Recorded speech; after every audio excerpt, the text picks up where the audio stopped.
उद्धव ठाकरे यांनी सुद्धा भाजपवर आरोप केलेले आहेत। भाजपकडून मला संपवण्याचा प्रयत्न सुरू आहे, भाजपला केवळ मीच दिसतोय, दुसरं कुणीही दिसत नाही, मला संपवून देशासमोरील प्रश्न संपणार आहेत का, असा सवाल सुद्धा ठाकरेंनी मोदींना विचारलाय।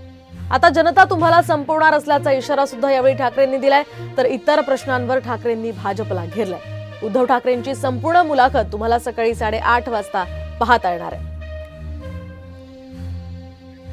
काश्मीरमधले पंडित घरी जाऊ शकत नाहीत, काश्मीरमधले हल्ले तुम्ही थांबवू शकत नाहीत। मणिपूर अशांत होऊन आज जवळपास वर्ष झालं, अजूनही मोदी तिकडे जात नाहीयेत, मोदी मणिपूरबद्दल काही बोलत नाहीयेत। जणू काही सगळे प्रश्न संपलेत आणि आता फक्त उद्धव ठाकरे एकटाच प्रश्न देशासमोर आहेत, अशा पद्धतीने मोदी आणि अमित शाह हे महाराष्ट्रामध्ये येतात, महाराष्ट्राच्या वाऱ्या करतात। म्हणजे हे काहीतरी आकृत घडते। म्हणजे उद्धव ठाकरेला संपवून काश्मीर शांत होणार आहे का? उद्धव ठाकरेला संपवलं म्हणजे चीन परत जाणार आहे का? उद्धव ठाकरेला संपवलं म्हणजे मणिपूरच्या महिलांची लुटलेली इज्जत त्यांना परत मिळणार आहे का? काय मोदींकडे काय उत्तर आहे त्याच्याकडे याच्याबद्दल?